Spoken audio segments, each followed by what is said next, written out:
Hello students, maths में आप सभी का स्वागत है। मैं इस वीडियो में बात करने वाला हूं क्लास 9 का एक्सरसाइज 1.4। एक्सरसाइज 1.4 में हमारा कुछ खास प्रकार का नंबर दिया है, उसे संख्या रेखा पे निरूपित करना है। तो किस प्रकार का नंबर को हमें संख्या रेखा पे निरूपित करने के लिए सीखना है, आइए देखते हैं। तो हमारा जो परिमेय संख्या है ना, परिमेय संख्या यानी p/q के रूप में होता है। जब इसे हम दशमलव में बदलेंगे, q से हर से भाग देंगे p में, और इसे दशमलव में बदलेंगे तो दो प्रकार का दशमलव आएगा। एक शांत दशमलव आएगा। शांत दशमलव मतलब भाग जाएगा q से और दशमलव के कुछ अंक तक, कुछ डिजिट तक भाग जाएगा, जैसे 3, 5, 6, 3 अंक तक भाग गया, शेषफल 0 हो गया। तो ऐसा दशमलव को क्या बोलते हैं? शांत। और एक दूसरा होगा कि 2.36, 3, 6, 3, 6 इस तरह से आते रहेगा, मतलब अशांत रहेगा। हमेशा दशमलव के बाद हमेशा अंक आते रहेगा, कभी खत्म नहीं होगा। अशांत दशमलव साथ ही साथ रिपीट करेगा, एक ही चीज बार बार आ रहा है, तो ऐसे को हम क्या बोलते हैं? आवृत्ति। तो इन्हीं दो तरह के संख्या को हमें संख्या रेखा में कैसे निरूपित करेंगे, तो इस वीडियो में हम लोग शांत दशमलव, जो दशमलव के बाद खत्म हो जाता हो, 3 अंक 4 अंक के बाद खत्म हो जाता हो, और अशांत आवृत्ति वाले संख्या जो दशमलव के बाद खत्म नहीं होता है, रिपीट करेगा, एक ही चीज बार बार आएगा, तो वैसे संख्या को हम संख्या रेखा पे कैसे निरूपित करेंगे, यही सीखेंगे। तो आइए हम लोग शुरू करते हैं। हमारा फर्स्ट क्वेश्चन क्या है, देखते हैं। तो फर्स्ट क्वेश्चन कहता है कि उत्तरोत्तर आवर्धन करके संख्या रेखा पर 3.765 को देखिए। संख्या रेखा पे 3.765 कहाँ पे होगा, कहाँ पे हम इसे रिप्रेजेंट कर पाएंगे, कहाँ पे निरूपित कर पाएंगे, ये हमारा क्वेश्चन है। तो आइए हम लोग समझते हैं कैसे करेंगे। तो ये हमारा संख्या रेखा है। संख्या रेखा में ये 0 हो गया, और इधर धनात्मक पूर्णांक और इधर ऋणात्मक पूर्णांक, यानी 1, 2, 3, 4, 5 इस तरह से प्लस इन्फिनिटी। इधर -1, -2, -3 टू -इन्फिनिटी। तो ये रहा हमारा संख्या रेखा, और इस संख्या रेखा पे हम पूर्णांक को बहुत आसानी से निरूपित कर सकते हैं। कोई भी पूर्णांक हो, कोई भी इंटीजर हो, हम उसे आसानी से निरूपित कर सकते हैं। जैसे 2 को निरूपित करना रहा तो 2 यहाँ पे है, यानी 0 से 1 यूनिट, फिर 2 यूनिट, इन 2। उसी तरह से -3 रहा तो -3 यहाँ निरूपित कर लेंगे। इस तरह से पूर्णांक संख्या को निरूपित करना बहुत आसान है, लेकिन हमें आवर्धन का उपयोग करके 3.765 को निरूपित करना है। इस आवर्धन का मतलब है कि कोई भी छोटा चीज है, कोई भी छोटा पदार्थ है, उसको हम बड़ा करके देखेंगे, उसी का बड़ा रूप देखेंगे, उसको ओपन करके हम देख रहे हैं, हर एक पार्ट को उसके अंदर में जो है उसको देख रहे हैं, उसको हम क्या बोलेंगे? आवर्धन बोलेंगे। हम ऐसा समझ सकते हैं। तो देखिए यहाँ पे आवर्धन से हम कैसे इस संख्या तक पहुंचेंगे। तो सबसे पहला नंबर ये हमारा संख्या रेखा है। इस संख्या रेखा में सारे वास्तविक संख्या को हम निरूपित कर सकते हैं। वास्तविक संख्या के अंदर परिमेय और अपरिमेय संख्या, सारे परिमेय और सारे अपरिमेय संख्या को हम यहाँ पे आसानी से दिखा सकते हैं। तो ये भी हमारा कैसा संख्या है? परिमेय संख्या है।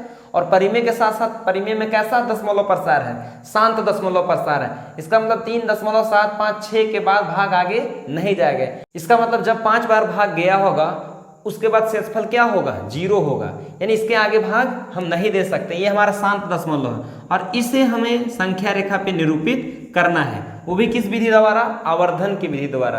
यानी हर एक दो संख्या को मैग्नीफाइंग करना, हर एक दो संख्या को बड़ा करके देखना, उसके बीच की संख्या को लिखते हुए हमें इसके तक पहुंचना है। इसी का मतलब है आवर्धन। आवर्धन का मतलब दो संख्या को हमको बड़ा करना है, उसके बीच की संख्या को देखना है, और उसके सहारे हमें इस संख्या तक पहुंच जाना है। तो हमें यहाँ यही देखना है कि ये जो हमारा संख्या है, इस संख्या रेखा में किन दो संख्याओं के बीच उपस्थित होगा, किन दो संख्याओं के बीच में लाई करेगा। तो देखिए ये जो हमारा संख्या है, ये क्या है? 3.765, यानी 3 से बड़ा है लेकिन 4 से छोटा है। इसका मतलब जो हमारा संख्या है वो यहाँ पे उपस्थित होगा, इन दोनों संख्या के बीच होगा, यानी 3 और 4 के बीच होगा। 3 से बड़ा, 4 से छोटा, यानी इन्हीं दो संख्या को हम जब मैग्नीफाइंग करेंगे, आवर्धन करेंगे, इसको हम बड़ा करके देखेंगे, तो इसी के बीच में वो थोड़ा देर बाद हमें दिखाई देगा। तो देखिए इस संख्या को हम क्या कर रहे हैं? मैग्नीफाइंग कर रहे हैं, यानी इसको हम बड़ा करके देखना चाह रहे हैं। तो हम इसको बड़ा करके देखेंगे तो एक और संख्या रेखा बना लिए,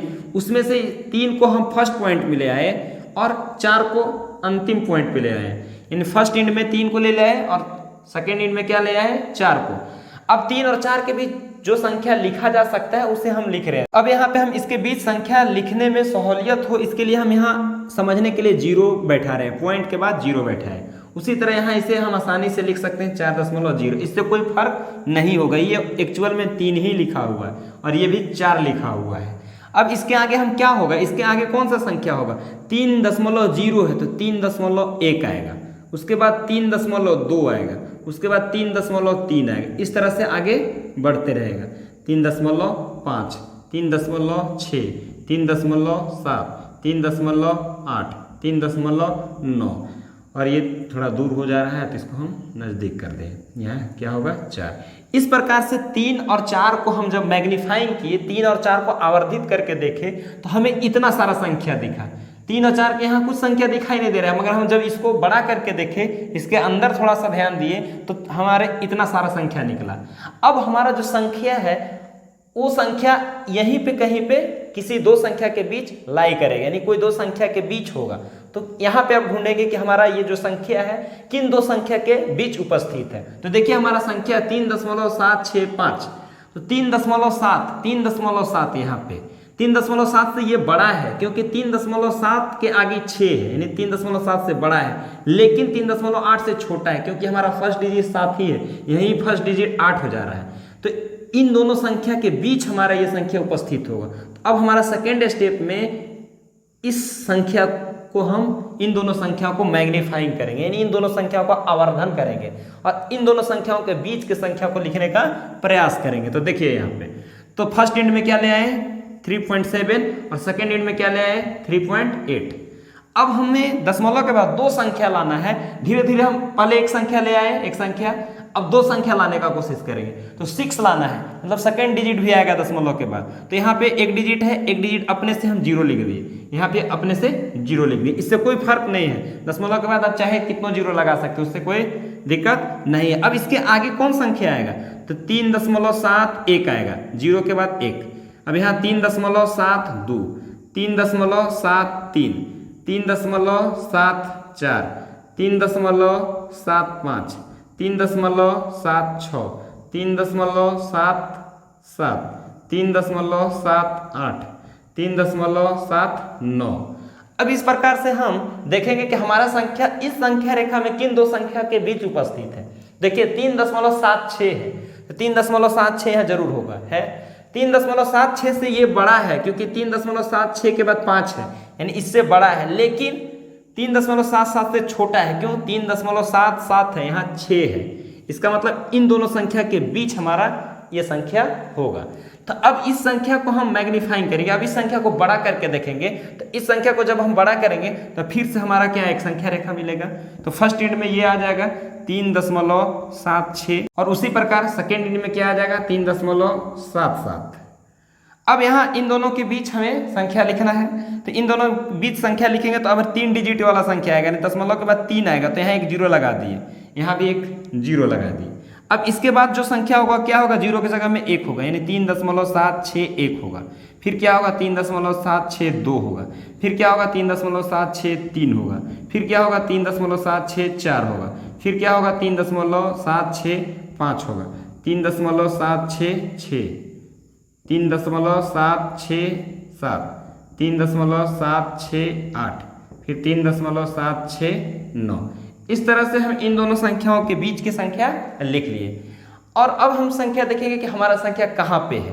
तो 3.765, 3.765, क्योंकि दशमलव के बाद 3 डिजिट तक लाना था, हम यहाँ 3 डिजिट तक पहुँच चुके हैं, तो जरूर हमारा संख्या यहीं पे होगा। 3.765, 3.765 यहाँ पे, यानी हमारा संख्या जो दिखाना था उस संख्या रेखा पे जब हम मैग्नीफाइंग करते गए, 3-4 को बड़ा किए, 3-4 को ओपन किए, तो इतना सारा संख्या मिला। अब देखिए हमारा संख्या इसके बीच आया, इसको बड़ा किए तो अब पता चला कि इसके बीच होगा, उसी तरह पता किए तो फाइनली में पता चला कि हमारा 3.765 कहाँ 3.764 और 3.766 के बीच में है। तो इस प्रकार से हमारा ये संख्या मिल गया, जिसे हम मैग्नीफाई करके देख लिए।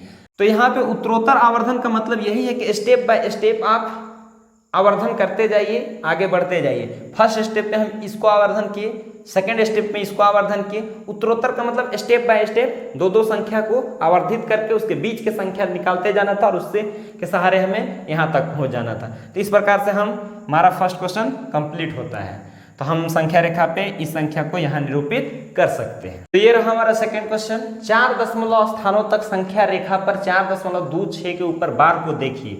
ये जो हमारा संख्या है, इस संख्या में दशमलव के 4 अंकों तक जो संख्या आएगा उस संख्या को हमें संख्या रेखा पे देखना है, उस संख्या को हमें निरूपित करना है। तो ये जो हमारा संख्या है 4.26 के ऊपर बार, ये हमारा कैसा दशमलव प्रसार है? ये हमारा अशांत है। क्यों अशांत है? क्योंकि दशमलव के बाद हमेशा डिजिट आते रहेगा, हमेशा अंक आते रहेगा, कभी खत्म नहीं होगा, इसलिए अशांत है। साथ ही साथ आवृत्ति हो रहा है, यहाँ पे रिपीटिंग है, यानी एक ही चीज बार बार आ रहा है। 2 6 के ऊपर बार लगा हुआ है, इसका मतलब 2 6 2 6 2 6 हमेशा आते रहेगा। तो ये हमारा दशमलव प्रसार अशांत आवृत्ति है। तो इस संख्या को हम और आगे लिख सकते हैं। तो कैसे? 4.26 2 6 2 6 2 6, इस तरह से हम आगे बढ़ते जा सकते हैं। लेकिन हमारा क्वेश्चन कह रहा है कि 4 दशमलव स्थानों तक संख्या रेखा पर 4.26 को देखिए, यानी 4.26 जो के ऊपर बार लगा हुआ है, इसे संख्या रेखा पे हमें दिखाने का रहा है। तो कहां तक सबसे पहले पहुंचने बोल रहा है? 4.2626, यानी दशमलव के 4 अंकों तक पहुंचने बोल रहा है। उसके बाद हमें इस संख्या के ऊपर अंदाजा लगाना है कि क्या होगा एक्चुअल में इसका पोजीशन। ठीक है, तो सबसे पहले नंबर हम काम करेंगे, इस संख्या को संख्या रेखा में ढूंढेंगे कि कहां पे है। आवर्धन के द्वारा इस संख्या तक पहुंचते हैं, दशमलव के 4 अंक तक। उसके बाद हम इस संख्या के बारे में रिजल्ट निकालेंगे। तो आइए हम लोग देखते हैं, फर्स्ट क्वेश्चन के जैसा ही इसको भी हम करेंगे। तो हमारा संख्या है 4.2626। तो सबसे पहला नंबर हम संख्या रेखा बना लिए। संख्या रेखा में ये 0 1 2 3 4 5 6, इधर प्लस का इन्फिनिटी और इधर -1 -2 -3 -4, इधर माइनस का इन्फिनिटी। अब हमारा ये जो संख्या रेखा है, इस संख्या रेखा में ढूंढना है कि ये जो हमारा संख्या है कहाँ पे होगा, किन दो संख्याओं के बीच में होगा। तो देखेंगे कि 4.26 मतलब 4 से ज्यादा है, लेकिन ये 5 से निश्चित छोटा है। इसका मतलब ये संख्या हमारा है 4 और 5 के बीच में लाई करेगा, यानी 4 और 5 के बीच में ही निश्चित रूप से होगा। तो अब 4 और 5 को हम मैग्नीफाई करके देखेंगे, यानी 4 5 को हम आवर्धन करके देखेंगे, इसको बड़ा करके देखेंगे तो हमें इस तरह से दिखाई देगा। 4 को फर्स्ट इंड में ले लिए, 5 को सेकेंड इंड में। इसके बाद कौन संख्या होगा? 4.1 होगा, 4.2, 4.3, 4.4, 4.5, फिर 4.6, 4.7, 4.8, फिर 4.9। इस तरह से 4 और 5 के बीच हम संख्या लिख ली। अब जो हमारा संख्या है, इस संख्या को ढूंढेंगे कि इस संख्या रेखा में किन दो संख्याओं के बीच उपस्थित है। तो हम यहाँ देखेंगे 4.26 है, तो 4.2 से तो निश्चित बड़ा है, क्योंकि 4.2 ही है यहाँ पे, और यहाँ पे क्या है 4.26, 2 के आगे एक और अंक है, इसका मतलब इससे बड़ा है। लेकिन फिक्स है कि इससे छोटा होगा। क्यों? क्योंकि 4.2 है यहाँ पे और यहाँ 4.3 है। इसका मतलब हमारा जो संख्या है इन्हीं दो संख्याओं के बीच उपस्थित होगा।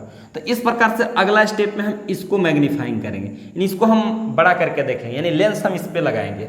अब इसको हम बड़ा करके देखेंगे तो कैसा हो जाएगा? फर्स्ट इंड में क्या आ जाएगा? 4.2 आ जाएगा, और यहाँ पे क्या आ जाएगा? 4.3 आ जाएगा। अब इसको चाहेंगे तो इसको हम कैसे लिखेंगे आगे? अब इसके बीच के संख्या को हम लिखने का कोशिश करेंगे तो क्या होगा? 4.21, यहाँ 4.2 है, इसके आगे 0 लगा सकते हैं, इसके आगे भी 0 लगा सकते हैं, दशमलव के बाद 2 डिजिट आएगा।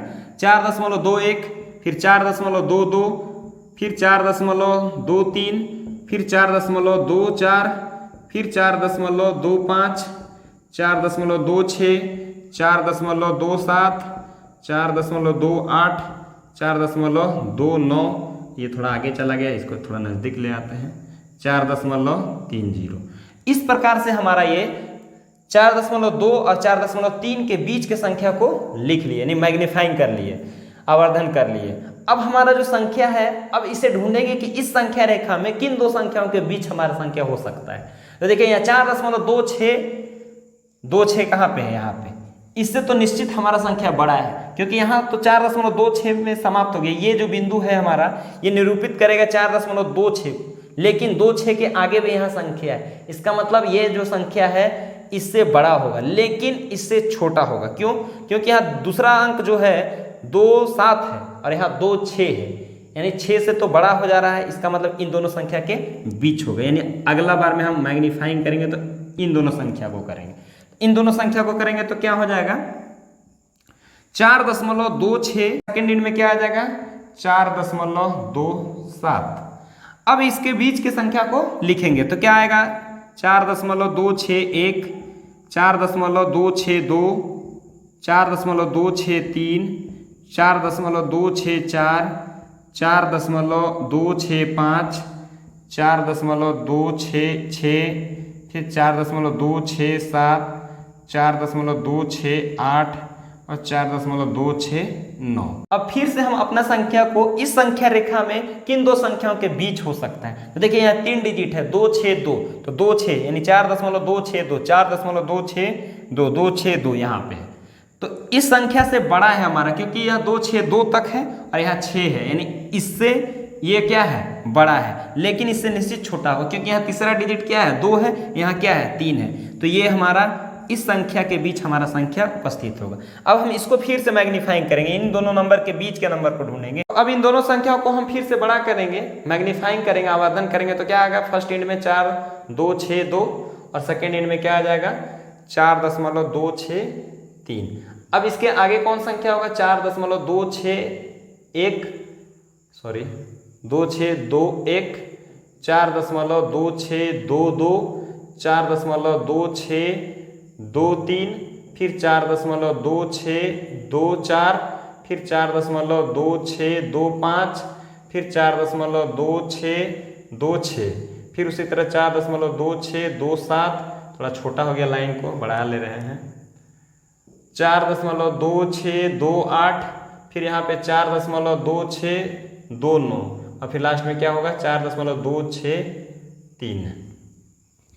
तो इन दोनों संख्या को जब मैग्नीफाइंग किए तो ये हमारा आया।